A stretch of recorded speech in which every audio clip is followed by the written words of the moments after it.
Coming up next on the Holistic Wealth Podcast. A rush of grief, time of loneliness for so many people who've dealt with losses, different kinds of losses during the year or during the past couple of years. It can be the loss of a loved one. It can be the loss of a job, a career.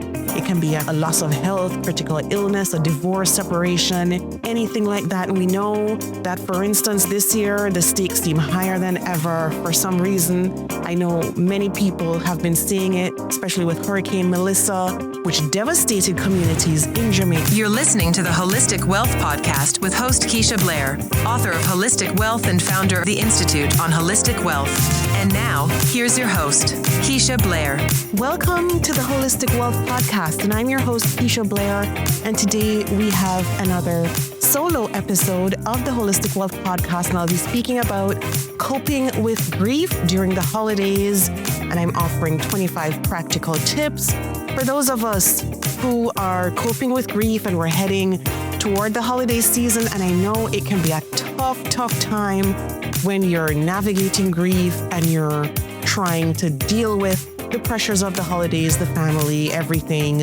So just to remind our audience, and if you're new listening into the Holistic Wealth Podcast, it is sponsored by the Institute on Holistic Wealth, and you can visit the Institute's website for a range of courses and resources to help you live a holistically wealthy lifestyle.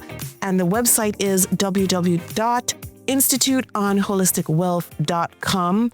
And so this time of the year can be a rush of grief, time of loneliness for so many people who've dealt with losses, different kinds of losses during the year or during the past couple of years. It can be the loss of a loved one. It can be the loss of a job, a career.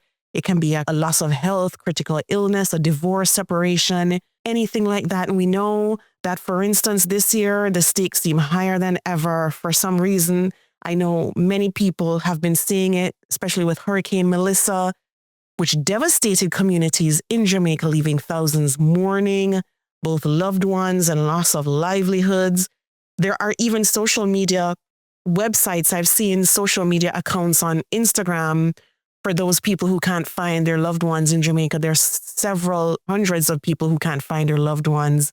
And so we know that this year and around this time, it can be really, really tough. Globally, 1 in 5 adults experiences significant holiday season grief. And post-disaster research actually shows that unprocessed grief can reduce community resilience by over 20%. But grief isn't just personal, it's systemic. It infiltrates every component of our lives: emotional, social, financial, spiritual, cognitive, environmental, and physical. So in the realm of holistic wealth, we call this the 7 components of holistic resilience. And today I'll be guiding you through those 25 ways of navigating grief this holiday season in ways that are practical, transformative, and grounded in resilience science. Now, I just want to say, and as a reminder to everyone, I am walking this journey. My dad died in April of this year, on April 26th, and our family has been coping with grief. And as we go toward the holiday season, we're mindful of the fact that we also have to enrich ourselves, enrich our holistic wealth bank accounts. Now, my dad was one of the last remaining soldiers trained by the British Army on Jamaican soil. That was pre-independence. He joined the army at just 17. He met the Queen twice, once at 17 when he just met the army, when she was a new monarch, when she had her first international trip, her first international tour as a new monarch, and she was just 27 at the time. My dad was 17 in the army, and he was in the receiving line when the Queen went to Jamaica on that tour. So at 17, he met her.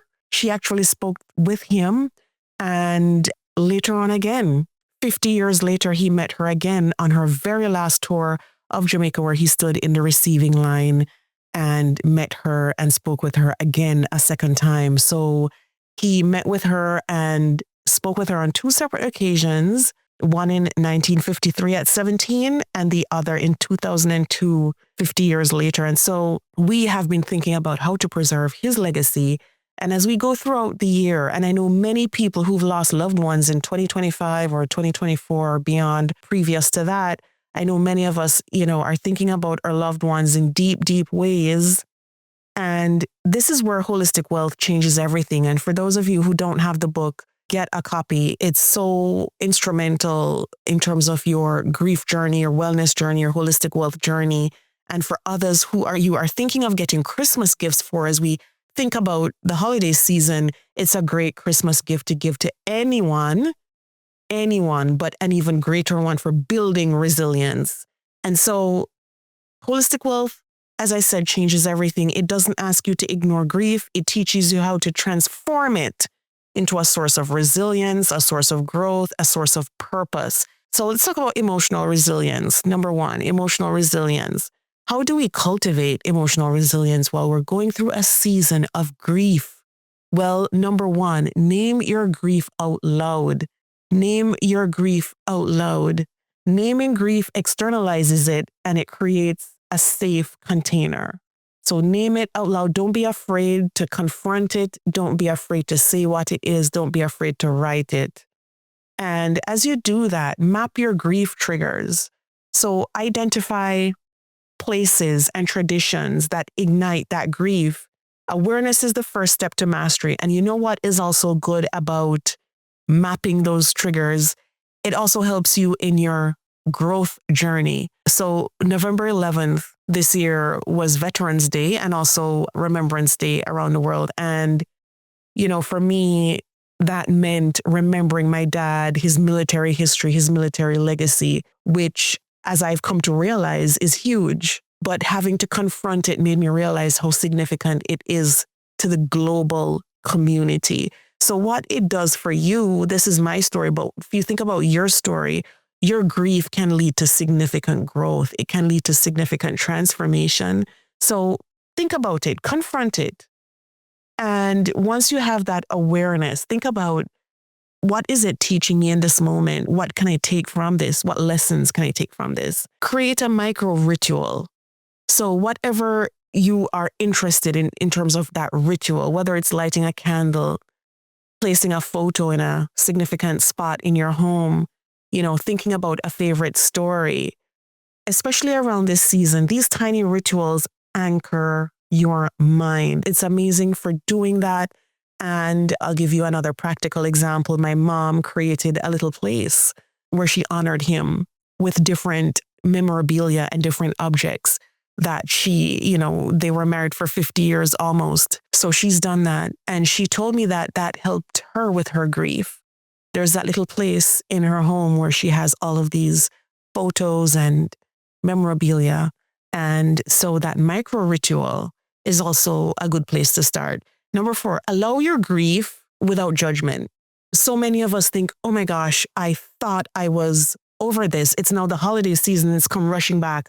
Why do I feel like this? Why is this happening to me? Be non-judgmental. It's normal. Grief comes in waves and the holiday season is normal. So allow yourself to feel it without judging those feelings, feeling guilty, feeling like you're regressing in your wellness journey or in your grief journey. You aren't regressing. It's not a sign that you're going backward. It's a sign that you're going forward. Okay. And so journaling helps, and journaling bridges this cognitive and emotional resilience. And it can give you closure, right? To unsaid words that you didn't get to communicate. And research shows actually that resisting those emotions when we don't confront them, it intensifies psychological stress by 37%. So let's practice that. Let's practice mindfulness, presence this holiday season. So expressive arts, music, dance, painting, it also helps our brain process grief non-verbally, which studies suggest reduces cortisol spikes and stress. And so that creative art, creative expression is also great to help us cope. So let's talk about cognitive and mental resilience. I speak a lot about that in my book, Holistic Wealth, and reframing, right? Reframing. And when we think about the Holistic Wealth method, we think about our decisions. What enriches my Holistic Wealth bank account? What depletes it? When you're in the holiday season and you're dealing with grief, that becomes ever more significant.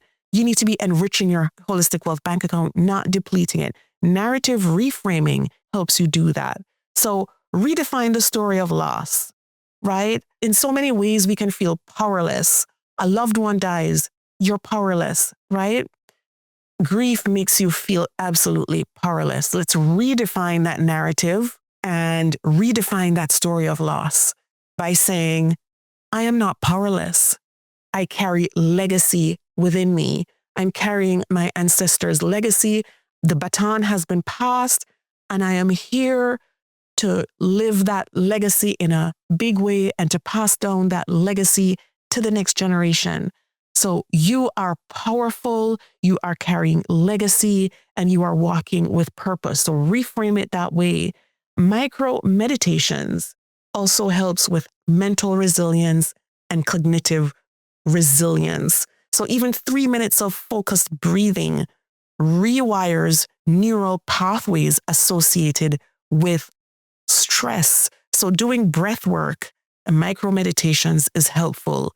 And using grief as a lens for decision making, because unresolved grief distorts our cognition. So recognize when sorrow is clouding your judgment, recognize when the grief is starting to overpower you, and really claim back that power that you have. So when the holiday season comes around, a lot of us are on social media, of course. I mean, so much of us are using it in ways to plan maybe Christmas parties, maybe Christmas dinners. We're looking at our Christmas menus, holiday menus, things like that. That's normal. But identify when there is a need for a digital detox for emotional clarity, because some of it can be anxiety provoking. And so we need to be very mindful where that is concerned. If we need to put down the phone and be present, a digital detox can help do that. Studies link social media exposure during grief to heightened depression risk. So there is a heightened depression risk when you're going through grief and you're constantly on social media. So professional help, if you need to seek that, don't be afraid to confront and seeking a therapist, talking with a therapist, and you can combine therapy, coaching, peer groups, and this synergy boosts resilience by 42% more than any single approach in and of itself. And of course, again, if you get a copy of the Holistic Wealth Expanded Updated book, give a few copies to your friends, gift it this holiday season, because so many people are in need. Now, I want to pivot a bit to physical and health resilience, because when we are going through grief, the physical health becomes even more important. Simple somatic release techniques like yoga and body-focused therapies. Body-focused therapies ease that grief, that physical imprint of the grief on our neurons, on our nerves, on our nervous system. That becomes so important as we talk about sleep. And I know so many people lose sleep when they're coping with grief. Sleeping at night becomes almost so disruptive. It's unbelievable. You have to plan for it from during the day. And I know what that is like because I've had to set up my own sleep routine to cope. And I'll, just tell you a bit about what I've been doing since my dad's death in April to ensure that I get better sleep. But grief disrupts the circadian rhythm. It can be disrupted so much that we go into very major bouts of insomnia. So use those therapies, use that planning during the day to plan for your sleep at night. And whether it's getting blackout curtains, sound therapy, or weighted blankets to help you, whatever helps you is amazing. Nutrition as neural resilience becomes important, whether, through, supplements, nutritious food, omega-3 fatty acids, vitamin D, magnesium, all stabilize the mood and regulates those pathways. So remember I was telling you about my sleep routine. So at night, I'm either drinking chamomile tea or sleepy time tea. And for those of you who don't know about sleepy time tea, I'm not affiliated with that company any at all. It's something I've been using for years. It's by Celestial Seasonings. And there's another brand that's a Caribbean brand, a Jamaican brand that I use. It's turmeric ginger honey tea. And I think it's by Caribbean Dreams. It's a yellow and white box. It's amazing because turmeric actually helps you sleep. Honey helps you sleep. And they're also good for inflammation, which increases during times of stress. So that's what I've been doing for sleep, along with my magnesium, along with my omega-3 capsules, along with my vitamin D. So that is really important as you think about the nutrition component.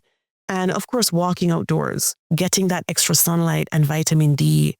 Now, when we talk about relationship resilience, community gatherings, even as we think about people in Jamaica and how they're coping with their grief with Hurricane Melissa, those small intentional groups that we get together and exchange stories and be grateful for the fact that we're even alive to, rebuild, that's also important. And it's known that isolation compounds grief. So we don't want that. We want to have those strong relationships and those reciprocal vulnerability conversations, sharing grief with somebody else who's going through something, going outside of your comfort zone to help a neighbor, to help a friend, to help somebody else who has more loss in their life than you do. Those are relational bonds and strengthening those, and it creates a buffer against social stress. And of course, creating that legacy of your loved one. Communal action transforms grief into contribution. It transforms grief into resilience. So that communal action, I've seen a lot of that. As I know, Jamaica tries to rebuild, for example. I have family members there. I have one or two who've lost substantially. And I know that, so many people are coming together to help to ease the burden. So that communal style sharing and kindness is so important. And of course, our spiritual and purpose resilience as we transform that grief into ritualized purpose, whether it's cooking a meal, documenting a story, prayer. And prayer has been so instrumental for me during the past couple months from April, from my father's death. And as I've been mourning for Jamaica with Hurricane Melissa, I have been praying. I've prayed for the country before the hurricane hit, and I have not ceased as I see the images every single day on social media and hearing the news reports of just even yesterday, there's additional outbreaks. The health ministry just announced a leptospirosis outbreak in Jamaica that has already claimed lives. So these are existential, real issues, crisis going on in the world in the midst of personal grief and in the midst of personal tragedy. So we need to ask ourselves, what does this loss teach me about my whole role in the world, about my role in community, about my role in helping to rebuild, about my role in general with my family? And so we need to integrate ancestral wisdom. We need to honor our traditions, honor and connect to our lineage. And it's unbelievable what that can do. And I just want to make a point about financial and resource resilience, because during this time, there's a lot that goes on financially as people prepare for the holiday season. And even as we keep in mind those around us who've lost everything, that we pay special attention to this at this time, to our budgeting, to our resources, and how we plan and how we use those social resources intentionally, because financial stress can magnify grief, while planning fosters agency. So we have to be careful how we steward those financial resources around the holiday season and use it to the benefit of our families, for those of our loved ones, to uplift our communities where we can. And even where we don't have to spend, we can use our talents, our skills to help one another. There is a website that the Jamaican government has set up for those around the world who want to contribute to Hurricane Melissa victims. And I will post that website in the show notes so you have it, so you can click on the link and just contribute whatever you can. During the holiday season, I find too that when you're in grief, when you reach outside of yourself to help somebody else, when you reach outside of that comfort zone, it gives you agency, it gives you power, it gives you a sense of purpose and well-being, because even in the midst of your grief, even in the midst of your discomfort, you can be helping somebody else who has greater discomfort than you do. And I find that it helps so much. So in closing, and this is a global message, whether you're in Germany, Switzerland, Austria, Japan, the United Kingdom, the United States, Canada, wherever you are in the world, we can all get together and help each other. We can all get together. When my father died, I released a mission reaching 1 billion people with holistic wealth across the world. And I want you all to join me on that mission. Please do. If you have not read the book, get a copy of the book. Share this episode with people who need it, with networks who need it. There's so much mental health needs right now in this world. And if you want to become an ambassador for Global Holistic Wealth Day, Global Holistic Wealth Month next April, go on the Institute on Holistic Wealth website or the globalholisticwealthday.com website. Sign up to become an ambassador. Join us on this movement. We really need this right now as the world is in crisis. We can show each other kindness, love, and comfort each other during these crises. But once again, thank you all for joining the Holistic Wealth Podcast. And for every act of resilience we model, it ripples outward, strengthening our families, our communities, our countries. This holiday season, again, just be a part of this mission to empower 1 billion people with holistic wealth. And I'm challenging you to embrace grief, to transform it, use it to build the future you, your community, your country deserves. Love you all. Take care, and please do share this episode. The Holistic Wealth Podcast with Keisha Blair is brought to you by. Have you joined the Institute on Holistic Wealth? If you haven't already, what are you waiting for? Choose your membership plan at the Institute on Holistic Wealth/memberships to join. As a member, you'll get access to free worksheets, advice, coaching, and an intentional design workshop. As you start to live a more holistically wealthy lifestyle, you'll want to stay for a very long time. So go to Institute on Holistic Wealth/memberships to join. If you haven't read the book yet, pick up a copy of the award-winning best-selling Holistic Wealth 36 Life Lessons to help you recover from disruption, find your life purpose, and achieve financial freedom.